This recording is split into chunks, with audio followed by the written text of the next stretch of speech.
Hi guys, Daniel here recording a response to this week's topic of the week, which is all about special characters and whether we like to use them, whether we just like the concept of them, and whether we're sad to see them go in the new iteration, which is Age of Sigmar.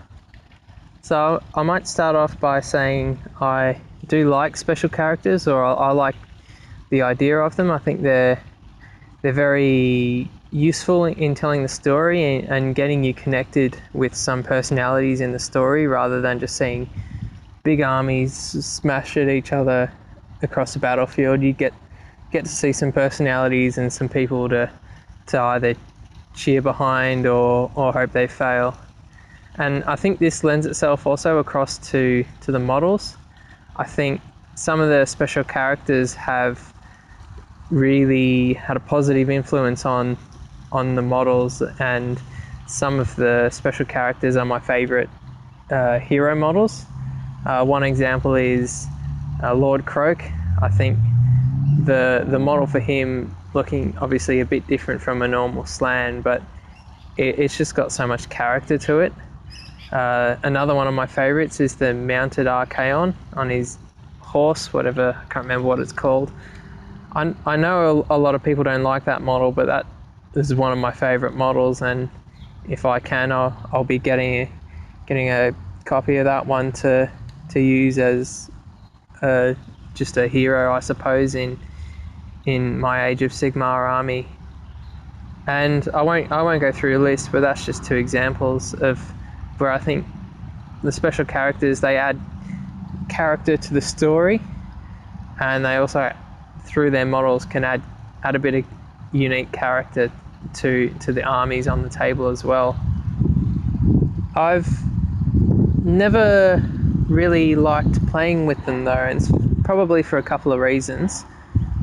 Probably the foremost reason is that obviously with these special characters, Games Workshop needs to give them a whole raft of unique abilities and things to represent them. Otherwise you would just use the normal equivalent.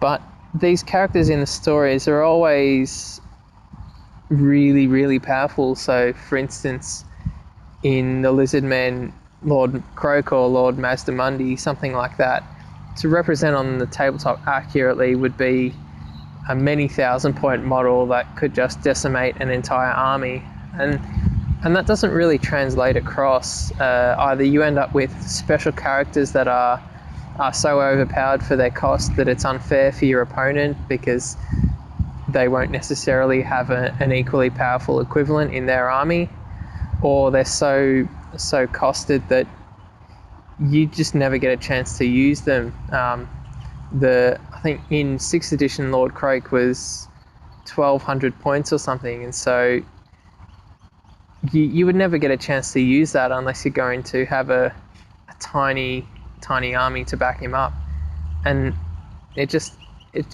doesn't quite work.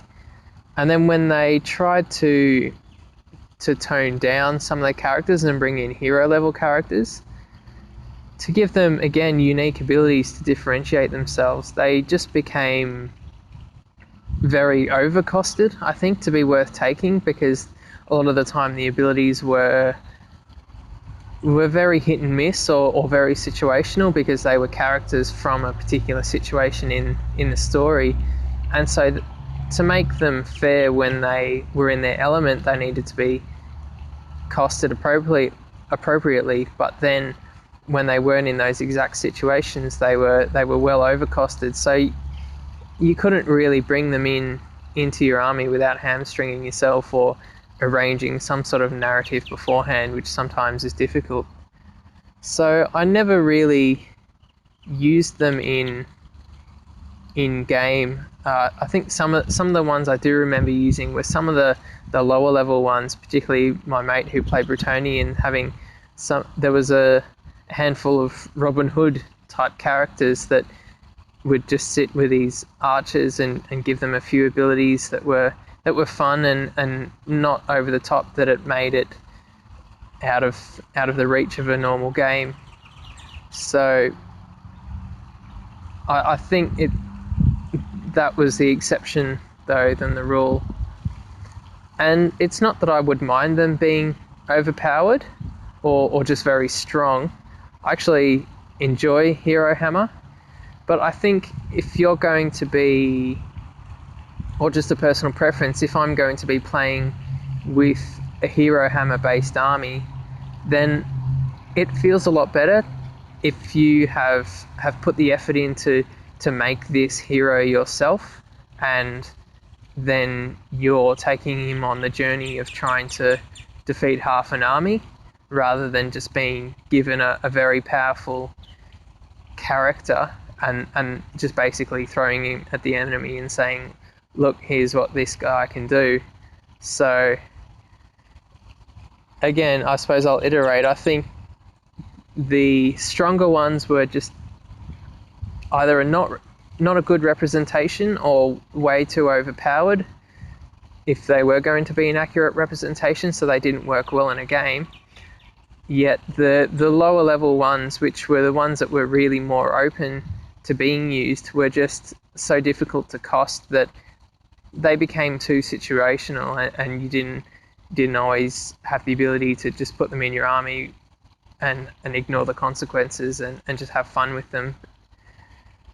So I guess moving on to the next point, or moving on to a further point to that, is that I think, and this has obviously all been about fantasy, but in 40k I think that they've gotten that balance a bit better. And the reason for this is, I think that in 40k they're generally not too expensive, but they have an effect on the army that makes the army seem a bit more in tune with that character. One of the other things that I never liked about special characters was that it always seemed a bit weird. Why would, Lord Mazdamundi be leading this small platoon of lizardmen when he was one of the highest level generals they were, and you'd never seem surrounded by anything less than an entire army, which the game doesn't really represent. Sorry. But in 40k, I think the special characters, as well as having obviously their own unique abilities, have a bit of an impact on the force that they're with. And so you can really build a bit of a narrative in selecting your army that you're playing with a particular character's little vanguard. So a good example would be, I can't remember the name, I think it's Dalziel of the Dark Angels, is a Terminator armor wearing HQ leader that allows you to take Terminators as troops instead of as elites. So what people did was they brought this army led by this character, and then using the Terminator troops as sort of the backbone of the force, and it gave the entire army a bit more of a feel that matched that special character. And what Vince mentioned about the War Scrolls that do have special characters in Age of Sigmar, I think it's a good direction that they're taking, and I think that's really the best way to implement special characters in Age of Sigmar, is to have them as part of a special detachment that skews the army a little bit in its selection to make it feel like you're taking control of this guy's particular force, not just simply plonking him with a random assignment of troops that you feel like using. Another thing that I like from the way 40k has done special characters that I think Age of Sigmar, I think it should use or could use, and perhaps it could be a house rule type of thing, is that with the Tyranids, the special characters, they're not really special characters as such. They're more unique units that are within the army. So the fluff behind the Swarm Lord, for example, is that it's this one particularly massive hive tyrant that whenever the swarm is in trouble, the hive ship will produce one of these Swarm Lords, and they've only really got the ability to produce one at a time. So it's more than a special character. It's like a limited unit, and I think Age of Sigmar could use this to use some of their more special characters. An example could be with Chakax, the Eternity Warden. In the transition to Age of Sigmar, he's simply become a Saurus Eternity Warden or Eternal Warden or whatever it's called. But there's no sort of restriction, so you could have an army made up of 10 of these guys.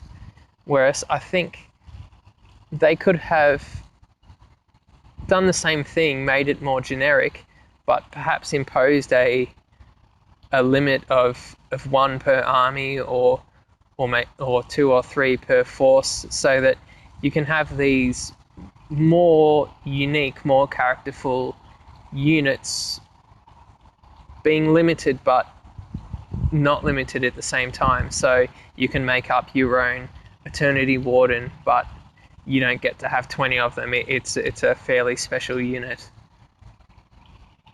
I might stop there. I suppose I'll sum up. I do like special characters, but I never found them to work very well game-wise in fantasy, and I think I'm not happy about them disappearing completely. Is this, I suppose, another point?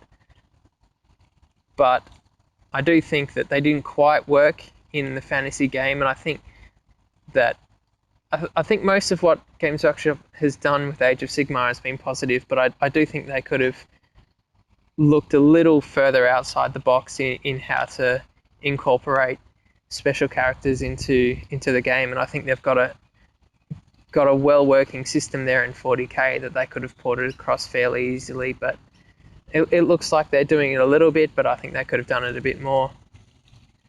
Alright, I hope I haven't rambled on too long, and I hope you enjoyed the video. Cheers.